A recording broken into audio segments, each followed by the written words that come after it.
चलिए आगे बढ़ते हैं। एक ऐसा मुद्दा है जो आपके सीधा सरोकार का भी है, जुड़ाव भी है। चलिए आगे बढ़ते हैं। आपको बता दें कि कोरोना संकट के बीच बिहार को कुदरत की मार भी झेलनी पड़ रही है।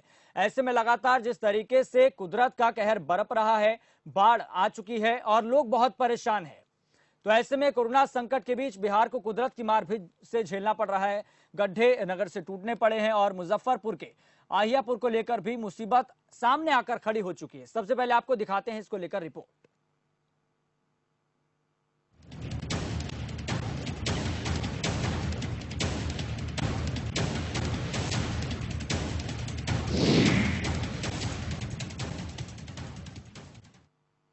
तो बारिश मूसलाधार दावों में डूबा बिहार।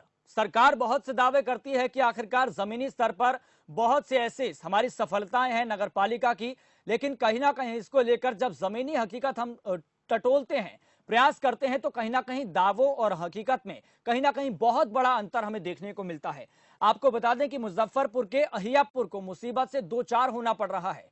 इसी को लेकर आपको रिपोर्ट दिखाते हैं और इसी को लेकर आप समझेगा कि आखिरकार सरकार के जो दावे हैं और जमीनी हकीकत है उसमें कितना बड़ा अंतर है। क्या कहीं जो दावे हैं वो कागजों में तो नहीं सिमट कर रह गए।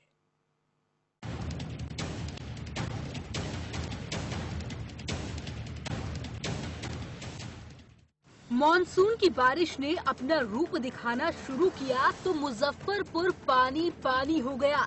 गलियां तालाब बन गई, सड़कों पर सैलाब उमड़ पड़ा और प्रशासन के दावे बह गए।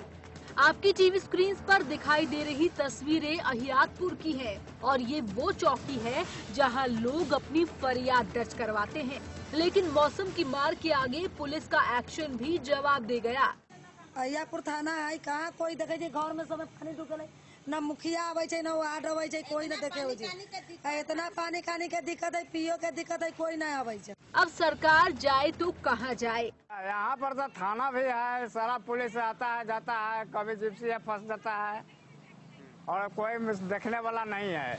अगर ऊपर में है तो बगल में मार्केट है, वो रहने नहीं दे रहा है किसी का। सही कहा, सब डूबने जा रहा है और गांव की हालत देखकर तो आप भी चौंक जाएंगे, हैरान हो जाएंगे। तो सोचो ग्रामीण कितने परेशान हैं, मुसीबत में हैं और गंडक नहर के पानी के आगे पस्त हैं। ऐसा नहीं है कि पहली बार बाढ़ के पानी ने ग्रामीणों को मुसीबत से दो चार किया हो। पीछे नहीं है, 4 साल से पानी आ रहा है लगातार। पानी के लिए चापाकल नहीं है, एक चापाकल है उसको भी मतलब कि हेड टूटा हुआ है, वो भी नहीं लगा रहा है, न मुखिया न वार्ड नंबर, किसी कोई देखने वाला नहीं है। अब ऐसे में सवाल ये है कि इन लोगों की परेशानी को कौन समझेगा? प्रशासन कब अपनी जिम्मेदारी पूरी करेगा? क्या बीते 4 साल की तरह आगे भी ऐसा ही होता रहेगा? सरकार कब विकास के दावों को कागजों में समेटती रहेगी? इन्हीं सवालों के साथ मुजफ्फरपुर से चंदन चौधरी की रिपोर्ट।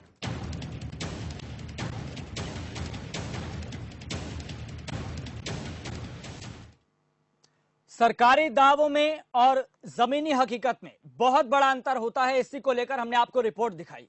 लेकिन ऐसे में सरकारी दावे, नगर पालिकाओं के दावे जिस तरीके से कहते हैं कि आखिरकार हमारी व्यवस्था पूरी तरीके से दुरुस्त है, बेहतर है, लेकिन ऐसे में तस्वीरें कुछ और ही बयां करती है। तस्वीरों में आप देख सकते हैं किस तरीके से यहां पर पानी भर गया है, लोगों को मुसीबतों का सामना करना पड़ रहा है, यहां तक कि पुलिस चौकी तक डूब गई है। तो मूसलाधार बारिश को लेकर बिहार झेल नहीं पाया। विकास के ये दावे हैं, विकास पानी में डूब गया। तो ऐसे में कहीं ना कहीं नहर के आगे, बाढ़ के आगे दावे बौने नजर आ रहे हैं। अब इसको लेकर सरकार को सामने बहुत बड़े बड़े सवाल खड़े होते हैं कि आखिरकार सरकार कर क्या रही है, नगर पालिका की व्यवस्था किस तरीके की है। जब इस तरीके की समस्या बहुत लंबे समय से आ रही है, आपने भी सुना जिस तरीके से जो इस मुसीबत को झेल रहे हैं लोग, उन्होंने अपने मुंह से बताया कि 4 साल से इस तरीके की समस्या सामने आ रही है, लेकिन उसके बावजूद भी इस तरीके की समस्या का समाधान न होना कहीं ना कहीं सरकार की नीयत पर, सरकार के दावों पर बहुत बड़े सवाल खड़ा करता है। ऐसे में पुलिस चौकी डूब गई, गलियों में सैलाब टूट गया और इसी को लेकर सवाल यही है कि आखिरकार सरकार सत्ता में है तो सत्ता की जवाबदेही, सत्ता के दायित्व यही बनता है कि व्यवस्थाओं को दुरुस्त किया जाए, व्यवस्थाओं को बेहतर किया जाए, लोगों को परेशानी न हो। आपको बता दें कि बिहार को लेकर एक ये बात भी सामने आती है, ना तो अस्पतालों की व्यवस्था बेहतर है, ना तो नगर पालिका की व्यवस्थाएं बेहतर है, ना यहाँ पर प्रति व्यक्ति आय के हिसाब से बिहार के नजरिए से देखें तो ना ये चीज बेहतर है। तो हमारा बिहार कहां पर खड़ा है? जब ये एक नहर को झेल नहीं पाता, यहाँ की व्यवस्थाएं नहर के आगे एक बौनी नजर आती है, तो एक इस तरीके से समस्या का समाधान नहीं हो पा रहा है। तो इसका मतलब सीधे तौर पर यही है, जो जनता अपने जनप्रतिनिधियों को विधानसभा चुनकर भेजती है, इस उम्मीद से भेजती है कि आप व्यवस्थाओं को बेहतर करेंगे, दुरुस्त करेंगे, लेकिन जब इस तरीके का आपदा आती है, विपदा आती है, मुश्किल की घड़ी आती है, तो सरकार और जनता के बीच में बहुत बड़ा अंतर, बहुत बड़ा फासला देखने को मिलता है।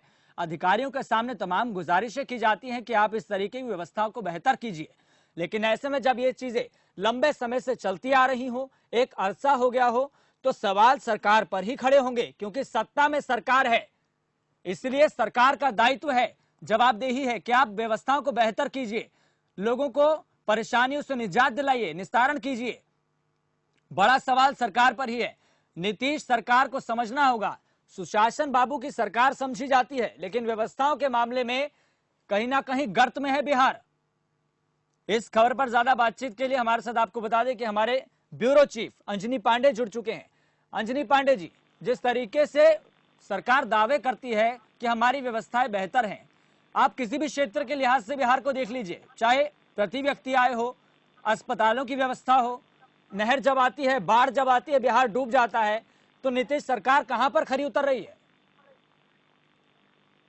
देखिए, ऐसा बता दूं कि जो बाढ़ का कहर है, वो बाढ़ का कहर हर वर्ष जो है वह इस बिहार पर आता है, लेकिन जो समस्याएं हैं, जो व्यवस्थाएं हैं, वो व्यवस्थाएं जस की तस रहती हैं और समस्याएं लोगों की जो है वह जस की तस रह जाती है। हर बार दावे तो किए जाते हैं जरूर कि इस बार जो बाढ़ आएगा तो उसके लिए जो भी व्यवस्थाएं वो व्यवस्थाएं चुस्त दुरुस्त कर दी गई है। मुख्यमंत्री भी जब समीक्षा बैठक करते हैं, कोरोना को लेकर के जब समीक्षा बैठक किया जा रहा था, तो एक माह पूर्व ही बाढ़ को लेकर के भी अधिकारियों को सचेत कर दिया गया था कि यदि किसी भी तरह की बाढ़ की समस्याएं आती हैं तो उस बाढ़ की समस्या को झेलने के लिए जो व्यवस्थाएं वो व्यवस्थाएं चुस्त दुरुस्त कर दी जाए, ताकि जो लोग हैं उन लोगों को परेशानी कम झेलनी पड़े।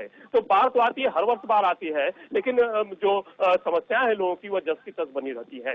जो निचला इलाका है, इस बार जो पानी है वह लगभग 35% जो अनुमान है, उस अनुमान से ज्यादा बारिश हुई है, जिसके वजह से जो निचला इलाका है, उस निचले इलाके में पानी जो काफी भर चुका है। जो 11 जिले हैं, वो 11 जिले पूरी तरह से बाढ़ग्रस्त हो चुके हैं और लगभग 3 से 4 लाख की आबादी जो है वह पूरी तरह से इस इलाके में जो है वह बाढ़ से पीड़ित है। हालांकि सरकार ये दावा कर रही है कि जो कम्युनिटी किचन सेंटर्स हैं वो चलाए जा रहे हैं, 27 कम्युनिटी सेंटर जो है वो चलाए जा रहे हैं, कम्युनिटी किचन सेंटर, जिसमें कि 21,000 से ज्यादा लोगों की जो है वह भोजन की व्यवस्था कर दी गई है। साथ ही साथ 7 जगहों पर जो है वह राहत शिविर केंद्र भी चलाए जा रहे हैं। लेकिन इस बार की जो राहत शिविर केंद्र है वो कोरोना को लेकर के चल रहा है, इसलिए यह एहतियात बरतने की बात कही गई है कि जो सोशल डिस्टेंसिंग है और मास्क है, इसका व्यवहार जो है वह जरूर रखें और सोशल डिस्टेंसिंग को हमेशा जो है वह पालन किया जाए, क्योंकि जो बाढ़ है, इस बाढ़ में जो पीड़ित है वो पीड़ित अपनी समस्याओं को लेकर के जूझ रहे हैं। अंजनी पांडे जी, बड़ा सवाल आखिरकार सरकार के सामने यही खड़ा होता है कि आखिरकार इस लोकतंत्र में जनता सरकार को चुनकर भेजती है, और सरकार जब इस तरीके से उनके वादों पर खरी नहीं उतरती तो सरकार पर सवाल खड़े होना लाजमी है कि आखिरकार आप किस तरीके से व्यवस्थाओं को लेकर चल रहे हैं। समय बीत रहा है, साल बीत रहा है, लेकिन व्यवस्थाएं समय के साथ नहीं सुधर रही, तो जो सवाल है सरकार पर खड़ा होता है। चलिए अंजनी पांडे जी, बहुत बहुत धन्यवाद तमाम बातचीत करने के लिए, जानकारियां बताने के लिए। तो सवाल जस का तस बना हुआ है कि सरकार व्यवस्थाओं को बेहतर कब करेगी। चलिए फिलहाल इतना ही, मुझे दीजिए इजाजत और देखते रहिए खबर फास्ट।